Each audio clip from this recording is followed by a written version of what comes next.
Praise the lord. ప్రభువును రక్షకుడైన యేసుక్రీస్తు పరిశుద్ధ నామమునకు మహిమ కలుగును గాక. ఆమేన్. మీకు కూడా ప్రైజ్ ది లార్డ్ అండి. దేవుడి వందనాలు. ఈరోజు దేవుడు మనకు తోడై ఉండి ఆయన అనుగ్రహిస్తున్నటువంటి వాక్యమును అందుకొని ఆయన ఆశీర్వాదములను పొందుకొని ఆయన మహిమపరుద్దాం. ఆ వాక్యపు వాగ్దానము కీర్తనల గ్రంథము 40వ అధ్యాయము 5వ వచనమును దేవుడు మనకు అనుగ్రహిస్తున్నాడు. ఆ మాట, యెహోవా నా దేవా, నీవు మా ఎడల జరిగించిన ఆశ్చర్య క్రియలను, మా ఎడల నీకున్న తలంపులను బహువిస్తారములు. వాటిని వివరించి చెప్పేదని అనుకొంటినా అవి లెక్కకు మించి ఉన్నవి. నీకు సాటి అయిన వాడు ఒక్కడునూ లేడు అని దావీదు రాసినటువంటి ఈ కీర్తనలో దావీదు దేవుణ్ణి స్తుతిస్తూ మాట్లాడుతున్నటువంటి మాట అండి. సెలవిస్తున్న మాట, యెహోవా నా దేవా, నీవు మా ఎడల జరిగించిన ఆశ్చర్య క్రియలను, మా ఎడల నీకున్న తలంపులను బహు విస్తారములు అని దావీదు పరిశుద్ధుడైన మన సర్వలోక తండ్రిని ఆయన స్తుతించి కనపరుస్తూ మాట్లాడుతున్నటువంటి మాట.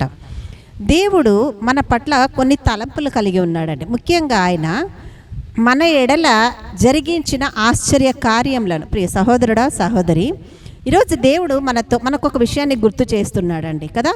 మనం మానవులము, ఇంకొకటి మన డెస్టినేషన్ పరలోకం అయినా కూడా మనం భూమి మీద దేవుడు ఉన్నంత వరకు ఉండి ఆ తర్వాత పరలోక తండ్రి దగ్గరికి వెళ్ళేవాళ్ళం. అంతవరకైతే మనమున్న లోకం అయితే ఈ భూమి మీద భూలోకములో ఉన్నాం. కానీ దేవుని తలంపులను రీచ్ అవ్వగలిగినంతగా ఇహలోకములో మనం పడుతున్న శ్రమలలో మనం దేవుని ఆలోచన ప్రకారం ముందుకు ఎదగాలంటే వాక్యాన్నే మనం ఆశ్రయించాలండి.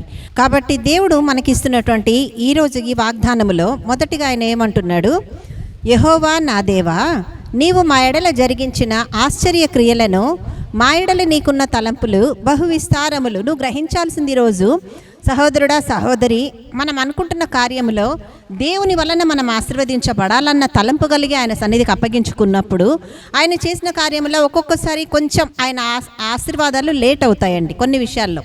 అయితే అంత మాత్రాన్ని మనం కృంగిపోవాల్సిన అవసరం లేదండి. ఎందుకంటే దానిని మించిన గొప్ప దీవెన దేవుడు మన కొరకు సిద్ధపరిచి అనేకులు ఎదుట ఆయన నామము ఘనపరచబడి విధముగా గొప్ప కార్యమును దేవుడు చేయబోతున్నాడు. దానికి పడుతున్న ఆలస్యమని మనం గ్రహిస్తే దేవుని ఆలోచన మనం గ్రహించగలమని దేవుడు సెలవిస్తూ, అందుకే యెహోవా నా దేవా, నీవు మా ఎడల జరిగించిన ఆశ్చర్య క్రియలను, మా ఎడల నీకున్న తలంపులు బహు విస్తారమై ఉన్నది. అంటే మనం ఒక కోణములో నుంచి ఒక ఆశీర్వాదం గురించి మాత్రమే ఆ పరిశుద్ధుని దగ్గర మనం ప్రార్థన చేసుకుంటాం. కానీ నువ్వు అడిగిన ప్రార్థనకు దేవుడు జవాబిచ్చే విధానంలో అనేక విధాలైనటువంటి తలంపులు నీ తండ్రి కలిగి ఉంటాడంట. అంటే అక్కడ నువ్వు అడిగిన దానిని నీకు అనుగ్రహించడానికి, కార్యం చేయడానికైనా, నీ విషయంలో దేవుడు కదిలి వచ్చి నిన్ను ఆశీర్వదించడానికైనా, నువ్వు అడిగిన విషయంలో నిన్ను అనేకులలో హెచ్చించడానికైనా, లేక నువ్వు పొందుకోవాల్సిన విషయంలో నీ ఎడల చేసిన కార్యమును బట్టి ఆ పరిశుద్ధుడికి మహిమ కలుగు విధముగానైనా దేవుడు ఎన్నో కోణాలలో నుంచి తలంపులు కలిగి ఉంటాడండి.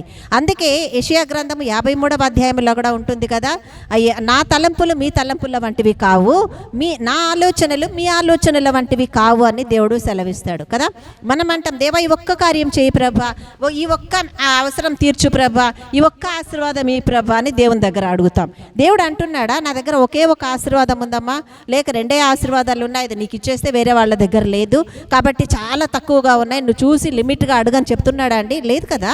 కాబట్టి నువ్వు దేవుణ్ణి ప్రార్థన చేసేటప్పుడు నీ పరలోక తండ్రికి ఉన్న ఆశీర్వాదం ఎటువంటిదో, ఆయనకున్న శక్తి ఎటువంటిదో, ఆయనకున్న సామర్థ్యం ఎటువంటిదో నువ్వు తెలుసుకొని ఆయన పాద సన్నిధిలో కనిపెట్టాలి. అందుకే నువ్వు అడుగుతున్న విషయంలో, నువ్వు పొందుకోలేని విషయంలో, నీకు ఆన్సర్ రావడం విషయంలో నీకు సహాయం కావాలి అనుకుంటే నీ ఎడల దేవుడు జరిగించిన ఆశ్చర్య క్రియలను బట్టి నువ్వు దేవుణ్ణి గణపరచాలి, దేవుణ్ణి జ్ఞాపకం చేసుకోవాలి. ఆ తర్వాత ఆయనకు నీ ఎడల ఉన్న తలంపులు బహు విస్తారమైన తలంపులు కలిగి ఉన్నాడు ఆయన.